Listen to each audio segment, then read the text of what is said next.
A difficult person can spend 10 minutes with you and still own the next 10 hours. They leave, but the argument continues inside your mind. Their voice enters your home, your prayer, and even your sleep. That is how someone's chaos becomes your captivity. Not through what they did once, but through how long you keep carrying it. 1. Their chaos does not deserve a room inside you. Some people spend only a few minutes with you, yet their anger remains in your mind for the entire day. They leave, but you continue replaying their words, questioning yourself, and carrying emotions that never belonged to you. Their jealousy becomes your insecurity. Their complaints steal your gratitude, and their disrespect follows you into moments that were meant to be peaceful. You must learn to separate what someone releases around you from what you permit to remain within you. Not every cruel comment deserves hours of thought, and not every accusation requires you to defend your character. Sometimes the healthiest response is to recognize that their behavior is revealing their inner condition, not your value. You can care about someone without absorbing their emotional disorder. You can understand their pain without allowing them to make your heart its permanent home. Give their behavior back to them. Protect the blessings Allah has placed before you, and remember that another person's chaos only becomes your burden when you keep carrying it after they have gone. 2. Every reaction gives them another key. Some people do not provoke you because they want understanding. They provoke you because your reaction makes them feel powerful. The moment you become angry, begin defending yourself, or spend hours explaining what they have already chosen to misunderstand, you prove that they can still enter your emotions whenever they wish. Every uncontrolled reaction becomes another key to your peace. They learn which words disturb you, which accusations make you panic, and which silence forces you to chase them. Soon they are no longer controlling you through strength. They are controlling you through the emotional doors you keep leaving open. You do not have to answer every insult or correct every false opinion. Sometimes silence is not weakness but evidence that you have recognized the trap. Pause before responding and ask whether your words will solve the problem or simply feed it. When you stop giving difficult people the reaction they expected, they lose access to the part of you they were trying to control. Protect your response, because the person who controls your reaction can quietly control your entire day. 3. Patience does not require permanent access. Many kind people remain in harmful situations because they misunderstand patience. They believe being patient means answering every call, accepting every insult, forgiving without change, and allowing the same person to reopen the same wound. But patience does not ask you to become an easy place for someone else's harmful behavior. You can forgive a person without returning them to the position from which they hurt you. You can pray for their well-being while creating enough distance to protect your own heart. Forgiveness removes hatred from within you, but a boundary removes repeated harm from around you. These are not the same decision. Some people will become angry when you limit their access because your availability once protected them from the consequences of their actions. They may call you selfish, cold, or unforgiving, but their disappointment does not make your boundary wrong. Remain respectful, avoid revenge, and refuse to become cruel. However, do not confuse kindness with surrendering your dignity. Allah loves patience, but patience was never meant to become permission for another person to repeatedly destroy your peace. 4. Do not make your happiness wait for their change. Many people are not truly waiting for time to heal them. They are waiting for someone else to become different. They tell themselves they will finally feel peaceful when that person apologizes, becomes kinder, understands their pain, or admits what they did. Until then, their heart remains suspended between hope and disappointment, unable to move forward because its happiness has been tied to a change that may never happen. This creates an invisible waiting room inside your life.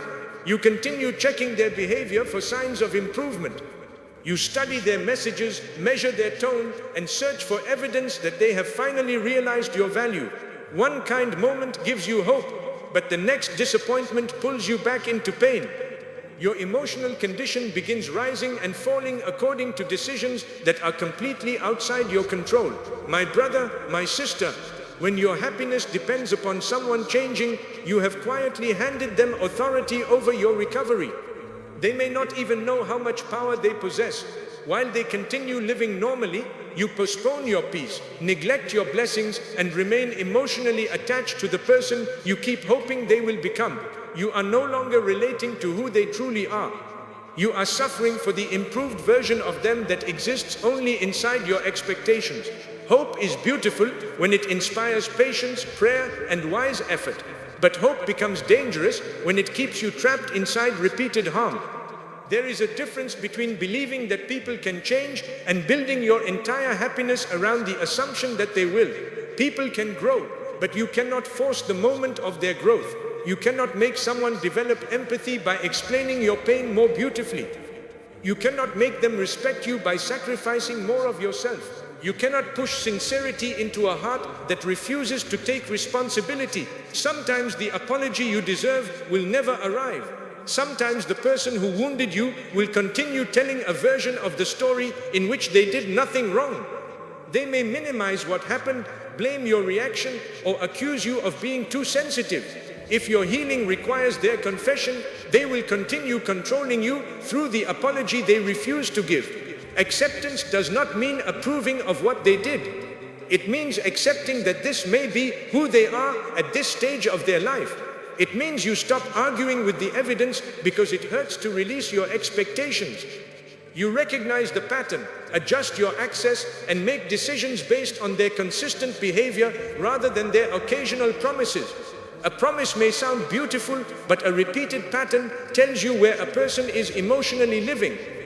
If their words continue changing while their actions remain the same, stop using their promises as evidence of progress. Real change does not only appear in emotional conversations, it appears in responsibility, consistency, humility, and different behavior when the same situation returns. You may believe that moving forward without their apology means they escaped accountability, but releasing your dependence upon their apology does not erase what they did. It simply prevents their refusal to take responsibility from becoming another punishment for you. Allah knows every hidden wound, every unfair word, and every night you struggle to understand why someone treated your sincere heart carelessly. Human acknowledgement is not the only form of justice. You are allowed to heal even if they never understand how deeply they hurt you. You are allowed to smile before they regret losing you. You are allowed to enjoy your life while they continue believing whatever protects their pride. Your peace does not need their permission, and your future does not need their emotional maturity. Begin by noticing the conditions you have placed upon your happiness. Perhaps you keep saying, "I will feel better when they contact me," or "I will move forward when they admit they were wrong." Each condition turns your peace into a reward controlled by another person. Replace that condition with a decision. Whether they return or not, I will take care of the life Allah has given me. Whether they understand or not, I will stop reopening this wound to prove that it exists. Stop monitoring the person whose behavior keeps disturbing you. Constantly checking their messages, social media, or reactions keeps your heart tied to every movement they make. Distance is not complete when your body has left, but your attention remains behind. Every time you search for evidence that they miss you, you return your emotional power to the same place from which you are trying to recover. Return your attention to what their behavior made you neglect. Restore your prayer, your sleep, your health, your work, and the relationships that bring sincerity rather than confusion. Enjoying your blessings is not proof that the pain was unimportant. It is proof that the pain is no longer permitted to consume everything Allah has given you. Ask Allah to improve people, but do not make your peace depend upon how He chooses to guide them. Your prayer should not become another form of emotional waiting in which you refuse to live until the person becomes exactly what you requested. Ask Allah to guide them, protect you, clarify what is hidden, and give you the strength to accept whichever answer brings you closer to Him. If they genuinely change, their change will not require you to ignore your wisdom. Let consistency prove what promises once failed to prove. Forgiveness can be immediate, but restored trust may require time. You do not owe someone full access simply because they returned with emotional words. A changed person will respect the healing process. An unchanged person will pressure you to forget it. There comes a moment when you must stop asking, "When will they become the person I need?" and begin asking, "Who am I becoming while I wait?" Are you becoming more anxious, smaller, and disconnected from Allah? Or are you becoming wiser, calmer, and more protective of the heart He entrusted to you? Do not spend another season waiting at the door of someone else's transformation. If they change sincerely, that will be between them and Allah, and their actions will eventually reveal it. But your life must continue today. Your happiness cannot remain frozen until someone learns how to treat you properly. Take it out of their hands, return it to Allah, and move forward with the understanding that another person's unfinished character does not have to become your unfinished life. 5. Return the ownership of your heart to Allah. Your heart was never created to live under the control of another person's mood. Yet without realizing it, you may have allowed someone's attention, approval, affection, or rejection to determine how you feel about yourself. When they speak kindly, you feel valuable. When they become distant, you question your worth. When they approve of you, your confidence rises. But when they criticize you, your entire day begins collapsing. This is how emotional control enters your life. It rarely announces itself loudly. It begins through small habits, waiting anxiously for a reply, examining every change in someone's tone, needing reassurance before you can feel calm, or allowing one person's silence to erase every other blessing around you. Slowly, their behavior becomes the authority that decides whether your heart is allowed to feel peaceful.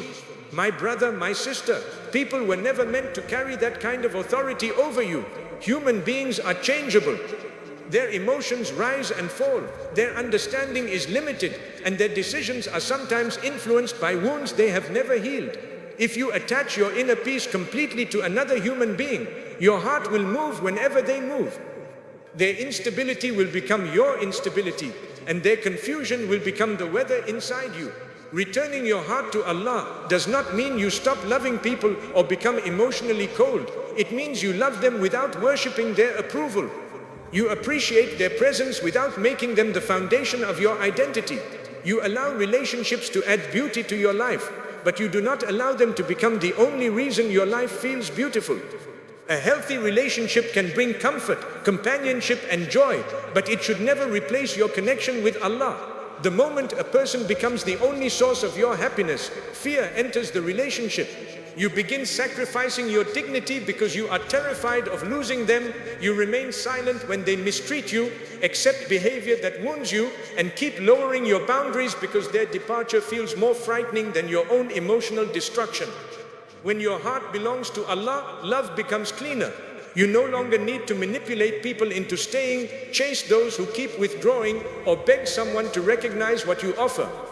You can love sincerely while understanding that every person remains a creation of Allah, not the controller of your destiny. If someone leaves, the pain may be real, but your entire identity does not leave with them. People may misunderstand you, but Allah knows the intention you could not explain. People may overlook your sacrifices, but Allah knows what you gave quietly. People may reduce your value to one mistake, but Allah knows every private battle you fought to become better. When you understand this deeply, you stop exhausting yourself trying to place the complete truth of your heart inside every human mind. Not everyone will understand you, and not everyone needs to. Some people have already decided who you are because that version protects them from confronting what they did to you. You can spend years explaining yourself and still remain misunderstood by someone committed to their own story. Returning your heart to Allah means you stop making human understanding the price of your peace. You begin asking a different question. Instead of constantly wondering, what do they think about me? You begin asking, is Allah pleased with how I am responding? That question returns you to what you can actually control: your words, your conduct, your patience, your boundaries, and the condition of your own heart.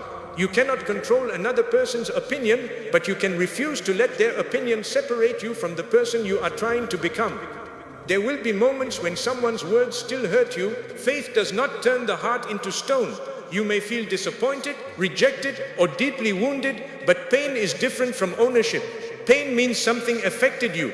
Ownership means it now controls your identity, behavior, and future. You can acknowledge the wound without giving the person who caused it permanent authority over your life. When someone brings chaos to you, do not carry that chaos into every relationship.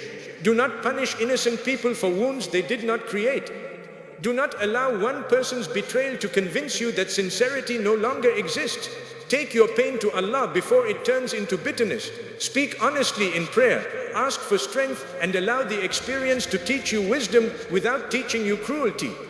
Returning the ownership of your heart to Allah also means refusing to measure your life through what another person has withheld. Someone may refuse to apologize, offer commitment, show appreciation, or treat you with the respect you deserve. Their refusal may be painful, but it does not prove that you are unworthy. It only reveals what they were unwilling or unable to give. Do not confuse someone's emotional limitation with your lack of value. A person can stand before something precious and still fail to recognize it. Their blindness does not remove its worth. In the same way, another person's inability to appreciate your loyalty, kindness, or sincerity does not make those qualities meaningless. Allah saw what they ignored, and nothing sincerely done for His sake is wasted. You must also examine the places where you repeatedly abandon your own peace to maintain someone else's comfort. Perhaps you silence your needs because you fear being called difficult. Perhaps you keep apologizing for boundaries that require no apology. Perhaps you remain available to people who only contact you when they need something. Each time you betray your own dignity to keep someone pleased, you teach your heart that human approval matters more than the responsibility Allah gave you to protect yourself. Protecting your heart does not require revenge, arrogance, or hatred. You do not need to destroy someone's reputation to reclaim your peace. You do not need them to suffer before you allow yourself to heal. Revenge keeps your heart connected to the person through anger, even after love has disappeared. True freedom begins when neither their affection nor their punishment is needed for you to move forward. Release the desire to make them feel exactly what they made you feel. Allah understands every detail, including the parts nobody witnessed. Trusting Him means you do not have to turn your heart into a courtroom where the same case is argued every night. You can pursue what is right, maintain appropriate boundaries, and still refuse to let resentment become your permanent companion. Pay attention to what happens inside you when someone withdraws their attention. If you immediately feel worthless, do not only chase the person, examine the wound their absence exposed. Their withdrawal may have touched an old fear of abandonment, rejection, or not being enough. Healing that fear will protect you more deeply than receiving one temporary message of reassurance. People can soothe a wound for a moment, but they cannot always heal the belief beneath it. If you believe you are valuable only when someone chooses you, every relationship will become an audition. You will perform, overgive, tolerate, and hide parts of yourself because you are trying to earn the right to remain loved. But the heart that returns to Allah no longer auditions for human worth.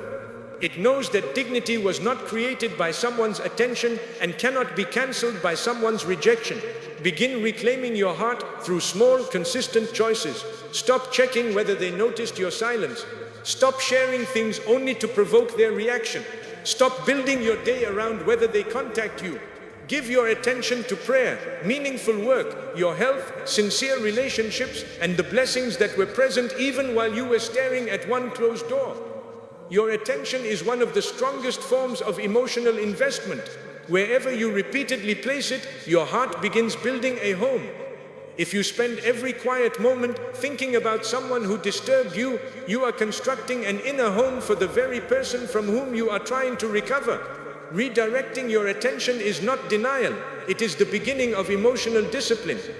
Fill the empty spaces with what brings you closer to Allah rather than what makes you obsess over people. Remember Him when your mind begins replaying conversations. Thank Him for what remains when you are tempted to grieve only what left. Ask Him to remove unhealthy attachment while preserving your ability to love with sincerity. Healing is not becoming incapable of love, it is becoming incapable of losing yourself inside it. When your heart returns to Allah, difficult people may still behave badly, but their behavior no longer decides who you become. Their anger does not force you to become angry. Their dishonesty does not make you dishonest. Their rejection does not make you reject yourself. You respond from your values rather than reacting from their disorder. This is where real peace begins. It does not begin when every difficult person disappears or when everyone finally treats you correctly. It begins when your heart stops demanding perfect behavior from imperfect people before it allows itself to rest. You understand that Allah can protect you through distance, strengthen you through disappointment, and redirect you through a door that refused to remain open. Your happiness is not something people should be able to switch on and off according to their mood. Your peace is not a reward they give when you please them. Your worth is not a question waiting for their answer. These belong in a place no human being should be allowed to control. Return the ownership of your heart to Allah. Love people, but do not make them your emotional master. Appreciate them, but do not build your identity upon their presence. Forgive when you are able. Create boundaries when they are necessary, and walk forward without allowing anyone's unfinished character to become the ruler of your inner world. When Allah becomes the center, people return to their proper place. Their kindness becomes a blessing rather than your oxygen. Their absence becomes painful rather than fatal. Their opinion becomes information rather than a verdict. Their behavior may touch your life, but it will no longer own your heart. Not everyone who enters your day deserves to remain inside your night. Let their anger end where it began, with them. Let their accusations remain outside the door of your identity. Let their chaos return to the life that created it, because your heart was never meant to become storage for another person's unhealed pain. You cannot control what people bring to you, but you can decide what follows you home. You can refuse the argument another hour of your attention. You can forgive without reopening access, create distance without hatred, and move forward without waiting for anyone to become better. My brother, my sister, protect your happiness, not by demanding perfect behavior from imperfect people, but by placing your heart where their behavior cannot own it. Place it with Allah. When your heart belongs to Him, their anger becomes noise instead of authority. Their rejection becomes an experience instead of your identity. Their opinion becomes a sentence, not a verdict over your life. May Allah remove every burden you have been carrying for others, protect your heart from bitterness, and give you a peace that difficult people can witness but never control. Ameen.